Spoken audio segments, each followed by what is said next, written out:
हाँ, तो वितान भाग के 3 चैप्टर अपन ने क्वेश्चन आंसर के साथ में पार्ट का सारांश के साथ में कंप्लीट कर लिए।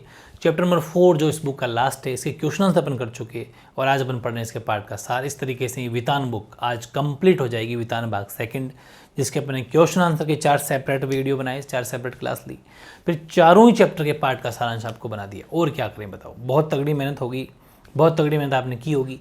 और इनकी जितने भी 8 क्लास जो ये 8 वीडियो बने, इनको रोज़ रिवीजन करना बहुत कुछ सिखाएगी। और ये जो आज की क्लास है, जो आज का पार्ट का सारांश, ये तो बहुत ही इंपॉर्टेंट है। इसको तो आपको बहुत जब भी मन कर देख लेना चाहिए, नॉवेल की तरह है, ठीक है, एक उपन्यास की तरह है। यानी कि चैप्टर 4 वितान भाग सेकंड, डायरी के पन्ने। एन फ्रैंक छोटी सी बच्ची है, 13 साल की बच्ची लिखना शुरू करती है, ठीक है। और पार्ट का सार अपन देख लेते हैं, देखो आराम से, कि डायरी के पन्ने इस टाइटल से लिखना शुरू करती है। सर्वप्रथम ये डच भाषा में लिखा गया था, 1947 में प्रकाशित हुई थी। बाद में अंग्रेजी में the diary of a young girl, इस हेडिंग से, इस टाइटल से, इस शीर्षक से सन 1952 में प्रकाशित हुई, ठीक है। ये डायरी नाजियों द्वारा यहूदियों पर जो ढाए गए जुल्म थे उनकी भोक्ता मतलब जिनको भुगता है जिसने, वो 13 वर्षीय एन फ्रैंक ने संवेदनशील शैली में अपने जन्मदिन पर जो उपहार स्वरूप, यानी जो गिफ्ट में मिली गुड़िया थी किट्टी, उसका क्या नाम था, किट्टी, इसको संबोधित करते हुए, इसको सामने रख के, इसको देखते हुए लिखी है। और अब पाठ का सारांश अपन आगे पढ़ रहे हैं, तो इतना आपको समझ में आ गया। पहली बात तो ये सबसे पहले डच भाषा में लिखी गई, क्वेश्चन भी तैयार हो रहे हैं, पाठ के सारांश से ही क्वेश्चन बनते हैं। डायरी के पन्ने सर्वप्रथम डच भाषा में हुई, 1947 के अंदर प्रकाशित हुई, फिर इंग्लिश में हुई फाइनली लास्ट में जाके the diary of a young girl, जो 1952 में प्रकाशित हुई। 13 साल की एक लड़की है, ठीक है।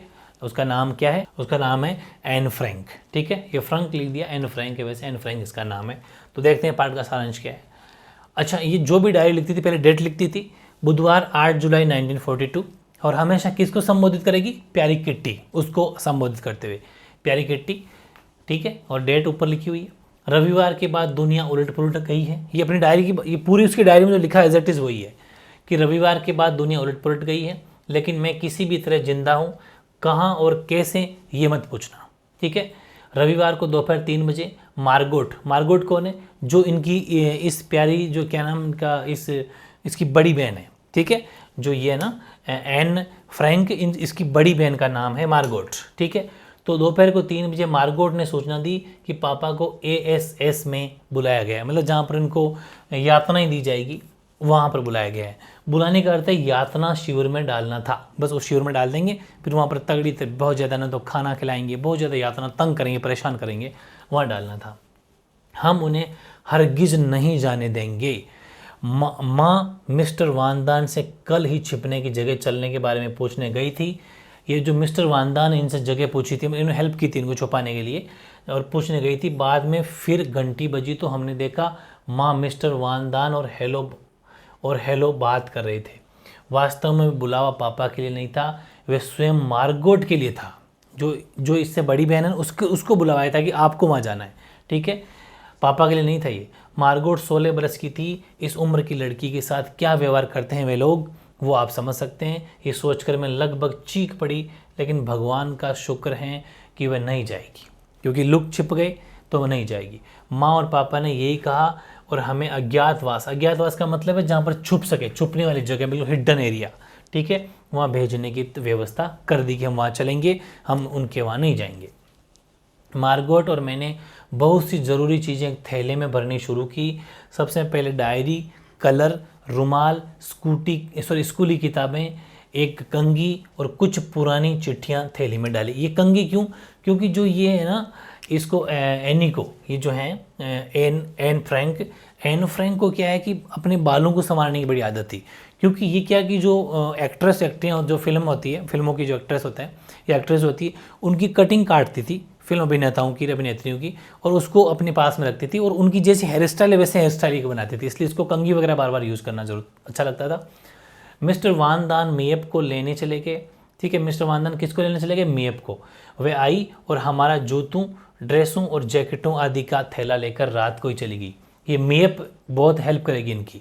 ये मेयप है, ये भी एक लेडीज़ ही है जो इसके पापा के ऑफिस में काम करती है, और ये जो है वहाँ आके इनका बैग वगैरह लेगी, छुपाने की जगह जहाँ पर इनको छुपाया जाएगा वहाँ पर लेके चली गई, ठीक है।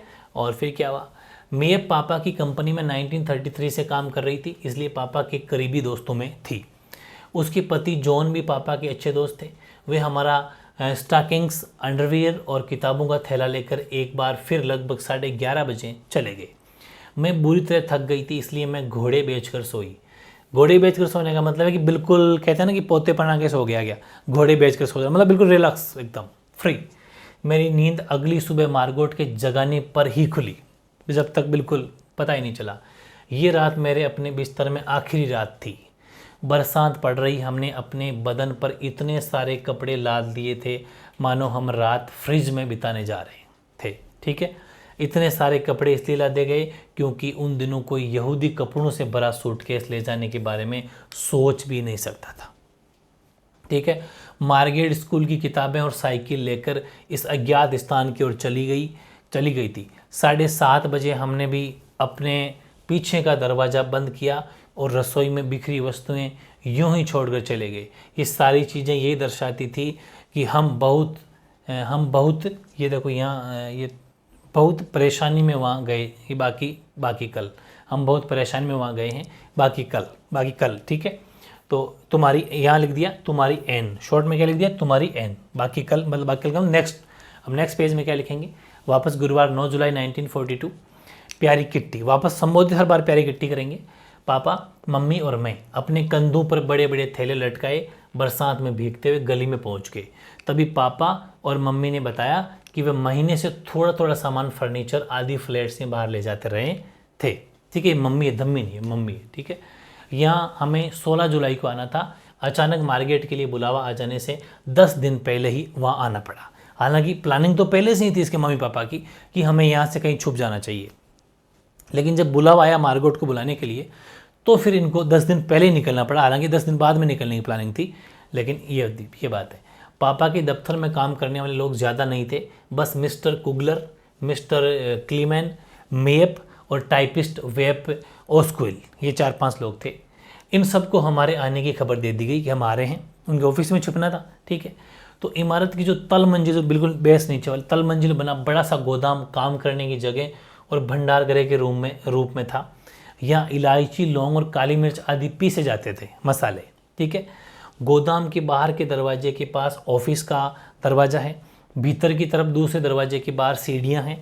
ऊपर चढ़ने पर जो कार्यालय, ऐसा लिखा होता है ना कि ऊपर कार्यालय, ऑफिस है, हर कई जगह लिखा रहता है, तो कार्यालय लिखा हुआ बड़ा और हवादार कमरा है जहाँ लोग काम करते हैं। एक अंधियारे गलियारे में तिजोरी और अलमारियाँ रखी गई हैं। इसके पार एक कमरा है जिसे बैंक ऑफिस कह सकते हैं। अब इसमें मिस्टर कुगलर बैठते हैं।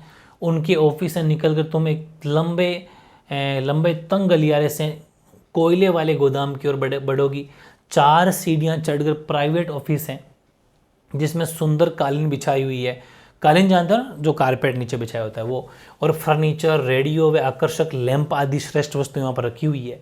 बड़ा रसोई घर है, गैस के चूल्हे, साथ में खाना पकाना, ये सब, साथ में खाना बनाना, ये सब है। यहाँ से चूल्हे के साथ खाना पकाना ये है, और यहाँ से मेरे और मार्गोट के कमरे में जाया जा सकता है। वापस हुई तुम्हारी एन। ये हर दिन एक पेज लिखती थी, वो हर पेज की ये स्टोरी है। फिर अगले दिन शुक्रवार 10 जुलाई 1940, मेरी प्यारी किट्टी। 263 प्रिस्टन ग्रास पर पहुंचते ही मेप हमें हमारे कमरे तक ले पहुंची और दरवाज़ा बंद कर दिया। चारों तरफ सामान बिखरा पड़ा था। दिन भर सामान जमा कर आखिर थककर चूर हो गए और बिस्तर पर सो गए। वेप और मेप राशन की व्यवस्था करने गए और मैंने रसोई का फर्श साफ कर दिया। इस प्रकार पूरा दिन काम में निकल गया। तुम्हारी एन, सब हर बार लिखेगी तुम्हारी एन। ठीक है, शॉर्ट में। शनिवार 28 नवंबर 1942, मेरी प्यारी किट्टी। हम इन दिनों में बिजली का अधिक इस्तेमाल करते रहे हैं, अतः हमारे राशन की बिजली खर्च हो चुकी है। ठीक है, अब हमें अंधेरे में रहना होगा। अंधेरे में पहेलियाँ बुझाकर पुस्तकों की समीक्षा करके समय बिताया जाता है। मैं दूरबीन से अपने पड़ोसियों को देखती हूँ। कोई डिनर कर रहा है, कोई फिल्म बना रहा है, एक दंत चिकित्सक बुढ़िया का दांत निकाल रहा है, क्योंकि ये लोग यहूदी थे और यहूदियों को ही मारा जा रहा था, बाकी नहीं। मिस्टर डसेल हमें लंबे लंबे भाषण देकर बोर करते रहते हैं। न सुनने पर माताजी को शिकायत कर देते हैं। अतः माँ की फटकार सुननी पड़ती है। रात को बिस्तर पर अपने जीवन के बारे में सोचती हूँ। वापस हुई तुम्हारी एन। नेक्स्ट, शुक्रवार 19 मार्च 1943, मेरी प्यारी किट्टी। टर्की अब युद्ध में शामिल नहीं हुआ था, ठीक है। इससे हमें निराशा हुई। 1000 गिल्डर के नोट अवैध मुद्रा घोषित किए जाते, ठीक है, किए गए थे या किए जा चुके थे, कुछ भी देख लेना, थोड़ी मिसप्रिंटिंग हो गई बस जगह जगह। 1 हफ्ते तक बदलवाए जा सकते थे, लेकिन ये सबूत देकर कि कहाँ से प्राप्त हुए या कर चुकाने के काम में लिए जा सकते थे। अब ये भी तो समस्या है। इसलिए मिस्टर डसेल को दांत साफ करने की पुरानी ड्रिल मशीन जो पैरों से चलती थी मिल गई है ना, वो मिल गई है और जल्दी वह मेरे दांत साफ करेगा या फिर दांतों की सफाई करेगा। थोड़ी सी मिसप्रिंट हो रही है, ठीक है, एडजस्ट कर लेना। मार्गोट से पत्र ठीक करवा कर वे चार्लोट को पत्र लिखते थे। अंत में पापा ने उन्हें मना कर दिया, ठीक है। हिटलर युद्ध में घायल सैनिकों से बातचीत कर रहा है। हमें रेडियो से पता चलता है सैनिक बढ़ा चढ़ाकर अपनी यात्रा बताते हैं, है ना, अपनी यात्रा बताते हैं, ठीक है, और उत्साहित होकर हिटलर से हाथ मिलाना चाहते हैं, ठीक है। मिस्टर हसेल को 1 माह में साबुन की एक टिकिया मिलती है, लेकिन वह मेरे हाथ से गिर गई और पैर के नीचे आ जाने के कारण गायब हो गई, ठीक है। तो बहुत ही शानदार स्टोरी यार तुम्हारी एन। ये थोड़ी मिसप्रिंट हो रही है जगह जगह, तुम्हारी एन। अगला, शुक्रवार 23 जनवरी 1944, मेरी प्यारी किट्टी। इन दिनों में परिवार और राष्ट्रीय परिवारों के वंश वृक्ष खोजने के दिलचस्प काम में लगी हुई हूँ। स्कूल के काम को मेहनत से करने के अलावा हर रविवार को मैं फिल्मी कलाकारों की तस्वीरें अलग करती हूँ। मैंने कहा था ना कि जो भी ये न्यूज़पेपर में आज कटिंग आती है उसको अलग करती है। इसका अच्छा कलेक्शन हो गया है, संग्रह में अच्छा कलेक्शन हो गया है। बेप अपने बॉयफ्रेंड के साथ शनिवार को जिस फिल्म को देखने जाती है, मैं उसके साथ नायिकाओं के नाम पहले ही बता देती हूँ, क्योंकि वो तो पहले ही न्यूज़पेपर पढ़ लेती है, उसके पहले ही बता देती है। मैं जब कई नई केश सज्जा करती हूँ, मतलब अपने बालों का हेयर स्टाइल बनाती हूँ, तो लोग मेरे हेयर स्टाइल को अवश्य टोकते हैं कि नहीं तू थोड़ी बना रही है, तो तूने वहाँ से फ़ोटो देखी है या फिर अपने जो न्यूज़पेपर कटिंग उसके अकॉर्डिंग बना रही है। इसलिए आधे घंटे बाद ही मुझे गुसल खाने में जाकर धो देना पड़ता है, बालों का अलग स्टाइल बनानी पड़ती है। तुम्हारी एन, ठीक है। नेक्स्ट देखो, नेक्स्ट अपन देखते हैं वह बुधवार 28 जनवरी 1944, मेरी प्यारी किट्टी। कि जिस तरह गाय बासी घास खाती है, उसी तरह तुम भी मेरी बासी खबरों की जुगाली करती रहती हो, ठीक है। जैसे गाय कोई खाते उसके बाद जुगाली करती है ऐसे मुंह खोल खोल के, तो वैसे ही ये कह रही है उसी तरह तुम भी मेरी बासी खबरों की जुगाली, मतलब चुगली करते रहते हो, बार बार उसको रिपीट करते हो, मुझे चिढ़ाते हो। उसी तरह मेरी हालत है। खाने के समय मम्मी या मिसेज वान दान अपने बचपन की उन्हीं कहानियों को बार बार सुनाती है, या फिर इसे अपने पुराने अनुभव जिन्हें हम 1000 बार सुन चुके हैं सुनाने लग जाता है। ये सब हमें बोर करता है। वास्तव में यहाँ सुनने सुनाने को नया कुछ भी नहीं है, लेकिन मेरे जैसे बच्चे उन्हें टोक नहीं सकते, ठीक है, क्योंकि बच्चे रह गई छोटी, वो क्या टोके, बड़े रह गए वो तो। जॉन और मिस्टर क्लीमेन अज्ञातवास में छिपे लोगों की तकलीफ़ों को हमें बताते हैं कि देखो कैसे लोग छुप रहे हैं, क्या हालत है उनकी, वैसे कुछ बताते रहते हैं। जो लोग गिरफ्तार हो गए हैं हमें उनसे हमदर्दी, और जो आज़ाद हो गए हैं उनसे हमें खुशी मिलती है। कुछ प्रतिरोधी दल उन छुपे लोगों को आर्थिक सहायता भी करते हैं, कुछ लोग ऐसे भी हैं। रोज़ाना ऊपर आना, पुरुषों से कारोबार और महिलाओं से खाने या युद्ध की बात करते हैं, और बच्चों से किताब और अखबारों की बात करते हैं। वे खुश दिल रहते हैं, ठीक है। अजीब अजीब कहानियाँ चल रही है। मिस्टर क्लीमैन गोल्डरलैंड में भूमिगत लोगों और पुलिसकर्मियों के बीच फुटबॉल मैच की बात करते हैं। नए राशन कार्ड बन रहे हैं। इन सब का जर्मनों को हवा भी न लगे, ऐसा ख्याल भी रखना पड़ता है कि जर्मनी वालों को पता नहीं चलना चाहिए, ठीक है। तो ये तुम्हारी एन लास्ट में लिख देती है। बुधवार 29 मार्च 1944, वापस हुई मेरी प्यारी किट्टी। जब कैबिनेट मंत्री मिस्टर बोल्केस्टीन ने घोषणा की कि युद्ध के बाद इसका वर्णन करने वाली डायरियों और पत्रों का संग्रह किया जाएगा, तो लोग मेरी डायरी को झपट लेना चाहते थे, ठीक है, क्योंकि ये एक जासूसी उपन्यास की तरह थी, क्योंकि चोरी छुपे सारी बातें लिखी हुई इसके अंदर। तो वो चाहते थे कि ये खबर अगर बाहर चली गई तो लोगों को पता चल जाएगा, इसलिए इसे छीन ली जाए। सही बात यह है कि यहूदियों के रूप में अज्ञातवास में हम क्या खाते हैं, क्या बातें करते हैं, ये सब युद्ध के 10 साल बाद लोगों को चकित करेगा। हवाई हमले के दौरान औरतें कैसे डर जाती थी। पिछले रविवार को 350 ब्रिटिश वायुयानों ने इंजो इंडियन पर 550 टन गोले बरसाए, जो हमारे घर कांप गए थे। डच्चों की नैतिकता अच्छी नहीं है, भूखे हैं, फटे कपड़े और घिसे जूते पहनते हैं, सरकारी लोगों पर हमले हो रहे हैं। ठीक है, वापस वही तुम्हारी एन। नेक्स्ट बात करें मंगलवार 11 अप्रैल 1944, मेरी प्यारी किट्टी। शनिवार 2 बजे के करीब तेज गोलाबारी एवं मशीन गरने चलने लगी। रविवार दोपहर मेरे बुलावे पर पीटर आया। 5 बजे हम सामने अटारी पर चले गए। 6 बजे से 7:15 तक रेडियो पर मोडजार्ट संगीत बज रहा था। हम छत पर कुशन और पेटियों पर बैठे थे। मौशरी भी हमारे साथ थी। अचानक 8:45 बजे वानदान के पहुंचने पर हम मिस्टर डसेल का कुशन नीचे लेकर आए। ठीक है, डसेल नाराज़ थे कि तकिया में पिस्सू चिपक जाएंगे। मैंने और पीटर ने उनके बिस्तर के कड़े ब्रुश घुसेड़ दिए थे। ठीक है, और 9:30 बजे पीटर ने दरवाज़ा खटखटाया। पिताजी, मिस्टर वानदान और पीटर नीचे पहुंच गए। मार्गोट, जो कि इसकी बहन थी, माँ, मिसेज वानदान और मैं ऊपर ही रहे। नीचे जोर का धमाका हुआ, बत्तियां बुझा दी गई। गोदाम का आधा दरवाज़ा गायब था। सेंधमारी हुई ना, तो सेंधमारी हो रही थी। होमगार्ड्स को चौकन्ना किया। पुलिस के डर से सेंधमार भागे, लेकिन फिर लौटे। गोदाम का फट्टा फिर हटाया। मिस्टर वानदान ने दरवाजे पर कुल्हाड़ी का प्रहार किया। सब कुछ शांत हो गया, लेकिन फिर फाटक का फट्टा हटा। अब एक पुरुष और एक औरत टार्च की रोशनी फेंकते पुलिस की भूमिका में आए। डशेल, मिस्टर वानदान और पीटर बुक केस के पीछे छिप गए। ठीक है, ये बात थी। वापस वही तुम्हारी है। फिर अगले दिन की बात है, मंगलवार 13 जून 1944, मेरी प्यारी किट्टी। मैं अब 15 बरस की हूँ। 2 साल निकाल दिए इस हालत में। मैं 15 बरस की हो गई हूँ। जन्मदिन मनाया, काफ़ी उपहार मिले, मतलब गिफ्ट मिले, पुस्तकें मिली, चड़ियाँ, बेल्ट, रुमाल, दही के 2 कटोरे, जैम, बिस्किट, मीठे मटर, मिठाई, क्रीम से भरे 2 चीज़ के स्लाइस, पीटर द्वारा पियोनी फूलों का गुलदस्ता। ठीक है, और बेहद मौसम ख़राब था। हमले फिर भी जारी थे। ठीक है, ये सब जो गिफ्ट वगैरह कुछ मिले वो बारे में लिख दी। कल चर्चिल, स्मर्ट्स और आइजनहावर तथा आर्मोल्ट उन फ्रांसीसी गांवों में गए जो ब्रिटिश सैन्य ने पहले जीते और फिर मुक्त कर दिए थे। चर्चिल टारपीडो नाव में बैठा है, वह जन्मजात बहादुर है। ठीक है, ये भी क्वेश्चन अपने पढ़ा था चर्चिल कि कौन जन्मजात बहादुर, तो चर्चिल था। हमारी एनेक्सी की किलेबंदी से डच लोगों के मूड का पता पाना मुश्किल है। कुछ लोग ब्रिटिश आक्रमण से खुश हैं, कुछ नाराज हैं। ब्रिटिश सेना को लड़ते रहना चाहिए और हालैंड के साथ साथ सभी गुलाम देशों को आज़ाद करना चाहिए। यदि ब्रिटिश और जर्मनी हाथ मिला लेते तो हॉलैंड का क्या होगा। ठीक है, अतः हालैंड के ऐसे मूर्खों को जो ब्रिटेन का विरोध करते हैं सबक सिखाना चाहिए। लोग मुझे घमंडी समझते हैं पर मैं हूँ नहीं। मैं अपने को बदलना चाहूँगी। लोग मुझे अक्खड़ समझते हैं, ये गलत है। मुझे आरोप लगाने वाले 2 लोग हैं, मिसेज वानदान और डसेल, लेकिन वे मूर्ख हैं।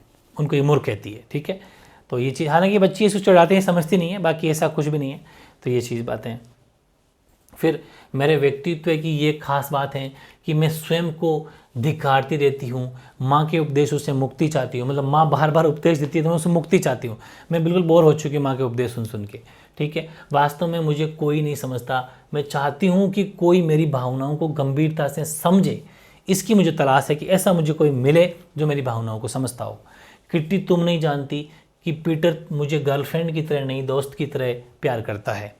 कहीं कोई शक्ति हमें पीछे की तरह खींचती है, पर यह नहीं जानती वह कौन सी शक्ति है। ठीक है, पीछे की तरह खेल रहा है, ये उसको बहुत चाहती है। ठीक है, लेकिन वो सिर्फ एक बेस्ट फ्रेंड की तरह से बात करता है। मैं उसके पीछे प्रेम दीवानी हूँ। उसके कमरे में 1-2 दिन नहीं जाऊँ तो तड़पने लगती हूँ, लेकिन वह मुझे निराश भी करता है।